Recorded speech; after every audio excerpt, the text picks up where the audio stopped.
नमस्कार, बाजार है चैनल में आपका स्वागत है और आज से हम शुरू करने वाले हैं फायदे की बात, एक नई सीरीज। इसमें बात करेंगे हम ऐसे स्टॉक की जो या तो हम अभी जिसमें इन्वेस्टमेंट कर सकते हैं या आने वाले समय में इन्वेस्टमेंट कर सकते हैं। तो आज का जो पहला हमारा रडार में आया है स्टॉक वो है क्रिसिल लिमिटेड, जिसमें राकेश झुंझुनवाला सर ने अपना स्टेक लेके रखा है। तो हम इस जो सीरीज है इसमें टेक्निकल से लेके फंडामेंटल और उसकी कंपनी क्या है इसके विषय में बात करेंगे। तो चलिए शुरू करते हैं। तो हम आ गए हमारी कंप्यूटर स्क्रीन पे। तो पहले हम जानेंगे कंपनी है क्या और करती क्या है। तो देखिए ये कंपनी क्या है, इंडिया की लीडिंग रेटिंग एजेंसी है।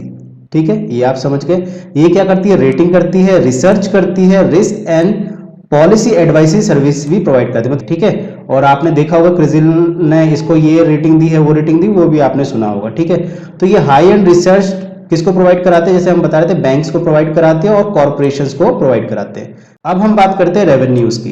तो आप ये देख रहे हैं रेटिंग बिजनेस से इसको 28% इसको रेटिंग बिजनेस से आता है, रिसर्च बिजनेस से इसको 65% आता है, एडवाइजरी बिजनेस से इसको 7% आता है। ठीक है, अब देखते हैं जियोग्राफिकल रेवेन्यू ब्रेकअप कि इसको कहां से कितना पैसा मिलता है। तो नॉर्थ अमेरिका से 41% नॉर्थ अमेरिका से आता है, इंडिया से 28% आता है, यूरोप से 23% और रेस्ट ऑफ द वर्ल्ड से इसको 8%।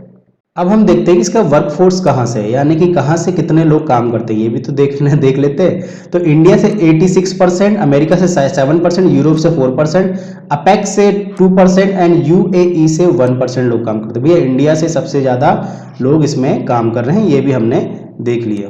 अब हम बात करते हैं कंपनी के फंडामेंटल की। तो क्रिसिल लिमिटेड के विषय में देख रहे हैं, मार्केट कैप इसका 25,209 करोड़ का है।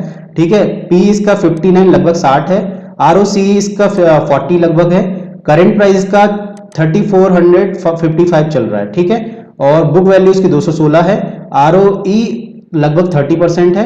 ठीक है, और हाई इसने बनाया है 3498 का, लगभग अभी वहीं के आसपास चल रहा है ये। और इसने अपना जो लो बनाया है वो बनाया है 1700 लगभग 60 का।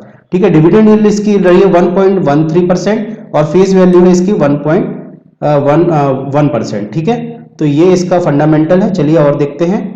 देखिए अब पीयर से कंपैरिजन देख लेते हैं। पीयर से कंपैरिजन देखेंगे तो यहाँ पर मेन हम बात करेंगे भैया सेल की। ठीक है, तो सेल देखो सबसे ज्यादा इसी की है। ठीक है, क्रिसिल की है। इकरा की आप देखेंगे तो 86 है। ठीक है, और ये करोड़ में बता रहा हूँ है ना। और केयर की आप देखेंगे तो इसका लगभग 50 है, लेकिन इसकी सेल देखें तो आप सबसे ज्यादा देखो, जहां सेल होगा वहीं तो प्रॉफिट होगा। ठीक है, और बाकी चीजें आप समझ लेना। ठीक है, डिविडेंड यील्ड भी देखो तो इसके 1.13। डिविडेंड तो बात की बात है, मेन होना चाहिए सेल। अगर आप सेल देखोगे, प्रॉफिट भी देखेंगे तो इसका 22.07 है। देखा परसेंटेज में अगर आप देखोगे तो। अब हम देखेंगे क्वार्टरली रिजल्ट। क्वार्टरली रिजल्ट देखिए आप, इसमें मार्च 2019 से दिसंबर 2021 तक का है। तो सेल्स देखें आप 416, 416, 436, 464 देख रहे हैं। सेल्स कंटिन्यू इनकी लगभग बढ़ रही है। यहाँ थोड़ा सा घटा था लेकिन फिर कंटिन्यू इनकी आगे बढ़ती जा रही है। देखो अभी 706 हो गई। ठीक है, सेल्स देख लिया आपने। अब यहाँ पे जब हमने सेल्स देख लिया तो उसके बाद क्या देखेंगे आप, देखो इसमें से सब चीजें डेप्रिसिएशन ये सब देख सकते हैं। मैं तो सीधा नेट प्रॉफिट देखता हूँ कि प्रॉफिट की बात अपन को प्रॉफिट देखना है कि इसका नेट प्रॉफिट क्या क्या है। ठीक है, अगर आपने नेट प्रॉफिट देख लिया मतलब सब चीजें देख ली। देखो फिर ये अपन क्वार्टरली देख रहे हैं इसलिए देखेंगे 77, ये देख रहे हैं आप, लगभग कंटिन्यू इनका नेट प्रॉफिट बढ़ता ही गया है, ये देखिए। ठीक है, बीच में थोड़ा सा फ्लक्चुएट हुआ है लेकिन लगभग बड़ा ही है। ठीक है, आपको दिख रहा है। चलिए आगे चलते हैं। अब हम यहाँ पर इसको कंपनी को टोटल देखते हैं। देखिए 11 में कितनी थी, 12, 13, 11 से लेके 21 तक में कंपनी ने कैसे परफॉर्म किया वो देखते हैं। देखो सेल्स देखो, मेन सेल और प्रॉफिट देख लो आप तो कंपनी का पूरा समझ में आ जाता है। सेल देखो, सेल कंटिन्यू बढ़ती जा रही है, कंटिन्यू बढ़ती जा रही है। ये ईयरली है ना, ये क्वार्टरली नहीं है। ये देखो सेल इसकी कंटिन्यू बढ़ी है। ठीक है, सेल बढ़ गई है। अब हम सीधा प्रॉफिट पे चलते हैं। नेट प्रॉफिट क्या है, तो अब ये देखो नेट प्रॉफिट देखो कंटिन्यू बढ़ रहा है इनका, मतलब सेल बढ़ रही है, प्रॉफिटेबिलिटी भी बढ़ रही है। ये भी आपको समझ में आ गया है ना। तो ये भी आप देख रहे हो। उसके बाद अर्निंग पर शेयर देखो, ये देखिए अर्निंग पर शेयर भी बढ़ता जा रहा है, घटा नहीं है कहीं पर। ये थोड़ा सा बस यहाँ पर है। ओके, फिर यहाँ पर फिर बढ़ गया है। तो ये देख रहे हैं। डिविडेंड पे आउट भी देखो आप देख लेना। तो ओवरऑल कंपनी मस्त है। ठीक है, ये इन्वेस्टमेंट करने के लिए। और आपको अगर और चीजें भी देखनी है तो आप अपने स्तर पर देख सकते हो। मुझे तो कंपनी बहुत अच्छी लगी है। ठीक है, ओके। अब ये देखो कंपाउंडेड सेल्स ग्रोथ, ये सेल्स ग्रोथ देख लो आप। प्रॉफिट देख लो आप, ठीक है। CAGR देख लो, लगभग 13, 12, 31, है ना। एक साल में 91%, 3 साल में अगर इसका CAGR देखो तो 31%, 5 साल में 12%, 10 साल में 13% अगर आप CAGR निकालो, ठीक है। रिटर्न ऑन इक्विटी कितना, 10 साल में 32, 5 साल में 30, 3 साल में 29, लास्ट ईयर इसने 30% लगभग दिया, ठीक है। चलो अब हम यहाँ पर देखो होल्डिंग्स की बात कर लेते हैं, शेयर होल्डिंग पैटर्न देखो। इसमें प्रमोटर का 2019 से लेके 21 तक में, ठीक है, आप देखो 67.53, ठीक है, लगभग उतना ही रहा है, एक आध परसेंट का ऊपर नीचे हुआ है फ्लक्चुएट, लेकिन लगभग उतना ही रहा है। FII को आप देखो तो FII लगातार यहाँ तक अपना स्टेक बढ़ाती रही है, उसके बाद FII ने थोड़ा सा कम किया, ऐसा नहीं है कि बिल्कुल ही कम कर लिया, यहाँ से यहाँ तक बढ़ाया है 20 तक, ठीक है, और 21 में थोड़ा सा कम हुआ है। DII को देखो तो DII का स्टेक आप ये देख रहे हो, यहाँ तक DII ने यहाँ तक इसका साथ दिया जून 2021 तक, ठीक है। इसके बाद उसने अपना स्टॉक लगभग अपना जो होल्डिंग है ना लगभग आधी कर लिया, ठीक है। अब पब्लिक के हाथ में देखो, पब्लिक में मेन देखो झुनझुनवाला सर, ठीक है, इनका भी जो स्टेक था यहाँ तक देखो, इनका स्टेक यहाँ तक उनका बरकरार था, उसके बाद उन्होंने यहाँ पे थोड़ा सा कम कर लिया है, ओके, ठीक है। यहाँ तक आप पूरे ही देख लो, यहाँ तक उन्होंने अपना स्टेक वहां पर यहाँ से जो मेंटेन कर 2019 से मेंटेन करके 2021 तक रखा है। अब ये यहाँ पे क्यों हो रहा है, उसका रीजन ये है कि जब कोई स्टॉक अपने टॉप पे पहुंच जाता है तो इंसान वहां से थोड़ा सा प्रॉफिट बुक करता है, ठीक है। जैसे मान लो आपने 100 रुपए लगाए थे, उसमें से 30 रुपीज का आपने प्रॉफिट बुक कर लिया, तो ये प्रॉफिट बुकिंग के चलते भी ऐसा ये कार्यक्रम होता है, ठीक है। अब इसमें रेखा राकेश झुंझुनवाला, ये भी उन्हीं की फैमिली के हैं, तो ये शायद उनकी वाइफ है, ठीक है।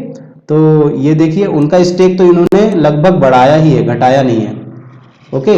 अब नई एंट्री देखें तो लाइफ इंश्योरेंस कॉर्पोरेशन, इसने अपना स्टेक लिया है सितंबर में, ठीक है, और फिर इसको मतलब इन्होंने थोड़ा सा स्टेक कम किया यहाँ पर दिसंबर 2021। तो यहाँ पर अपन क्वार्टरली देख रहे हैं इसलिए ऐसा हो रहा है।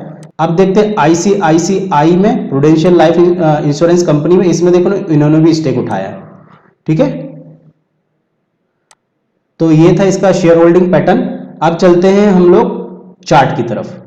अब हम आ गए हैं हमारे क्रिजिल के चार्ट पे। तो क्रिजिल का चार्ट आप देखो, ये है मंथली का चार्ट, ठीक है। तो इसमें देखो मैंने हमेशा बोला स्टॉक अगर इस तरीके से अपना जा रहा हो तो मस्त है, उस तरीके से आपको उसमें इन्वेस्ट करना चाहिए। अब ये देखो, ये स्टॉक भी आप देख रहे हो कंटिन्यू बढ़ा है, थोड़ा सा नीचे आया है फिर बढ़ा है, वो तो उसका काम ही है। ये देखो एक पैटर्न भी बना हुआ है, आप देख लेना पैटर्न का नाम, बहुत सारे फैंसी नाम है, मैं तो ज्यादा नाम ध्यान नहीं रखता, बस पैटर्न ध्यान रखता हूँ, ठीक है। तो कंपनी हमेशा ऊपर की तरफ गई है।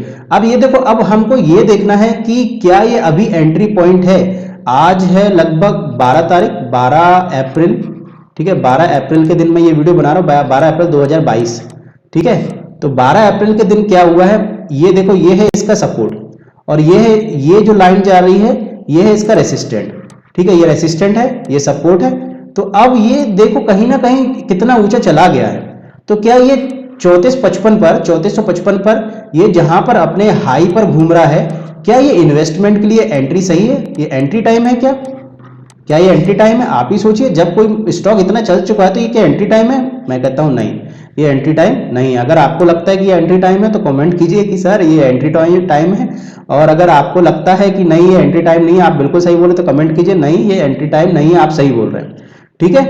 तो अब ये देखो, तो फिर हमको एंट्री कहां करें? देखो ये कहीं ना कहीं ये सपोर्ट जोन बन रहा है, ठीक है, ये लगभग, अब जब मार्केट यहां से नीचे आएगा तो ये या तो यहां से बाउंस बैक लेगा, ठीक है, या फिर यहां से कहीं आके यहां से बाउंस बैक लेगा। तो आपको इसको देखना है कि पहले ये थोड़ा इसको रिट्रेस होने देना है, फिर वहां से देखना है कम से कम मंथली में एक आध कैंडल या दो कैंडल, कम से कम दो कैंडल ग्रीन बन जाए और ये ऊपर चलना चालू कर दे। अगर आपको एक कैंडल चाहिए तो एक कैंडल से भी चल सकता है, या फिर ये 2200 पे आ जाए और यहां से वापस चलना चालू कर दे। इससे ये जो इसका ये बन रहा है ना, ये थोड़ा जोन भी बन जाता है, तो वो देख लेना 2200-2400 के बीच में।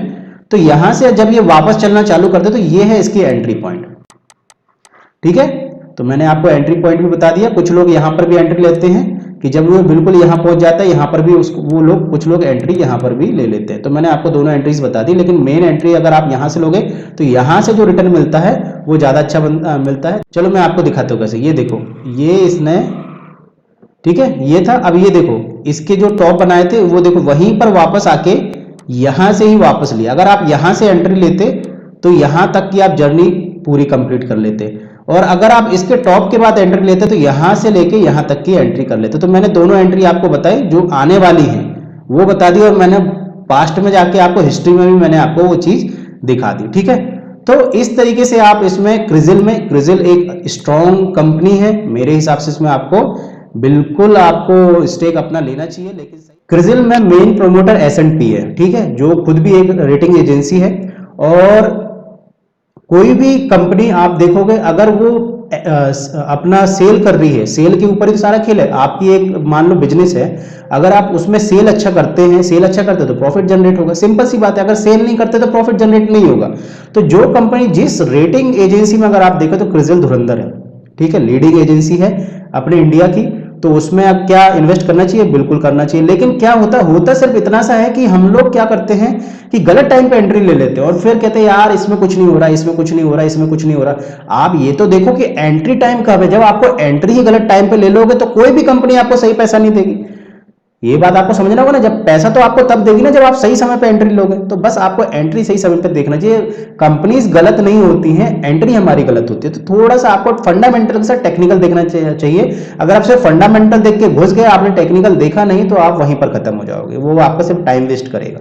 समझ में आ गया? लॉन्ग टर्म में आपको प्रॉफिट जरूर हो, लेकिन उतना प्रॉफिट इमीडिएट हो ऐसा सही नहीं है। ठीक, तो ये था पूरा वीडियो अबाउट फायदे की बात। इसी तरीके से मैं आने वाले समय में डेली रोज 8 बजे एक तो वीडियो लाता हूं, तो 8 बजे से आप जुड़े रहिए। इसमें हम लोग सभी चीजों की बातें करते हैं, पड़ताल भी मैं करता हूं, जिसमें क्या चीज चलती है मार्केट में, क्या नहीं चलती है वो भी बताता हूं। और आज से मैंने जो ये फायदे की बात शुरू की है सीरीज, इसमें धीमे धीमे हम लोग दूसरे स्टॉक्स को जोड़ते जाएंगे। ठीक है, ये सीरीज कैसे लग रही है, पड़ताल आपको कैसी लग रही है? अगर ये वीडियो पसंद है तो लाइक कीजिए, चैनल को सब्सक्राइब कीजिए। और बाजार है हमारा फेसबुक, इंस्टाग्राम, टेलीग्राम सब पर अवेलेबल है, उनसे अगर जुड़ना है तो उनकी लिंक्स डिस्क्रिप्शन बॉक्स में दी गई है। अगर ये वीडियो और मेरी मेहनत पसंद आ रही हो तो कृपया लाइक कीजिए, चैनल को सब्सक्राइब करें, नोटिफिकेशन बेल को दबा दीजिए ताकि आपको आने वाले सारे वीडियो आपको नोटिफिकेशन मिल जाए। तो चलिए मिलते हैं नेक्स्ट वीडियो, तब तक के लिए टाटा बाय बाय, सही हो नारा।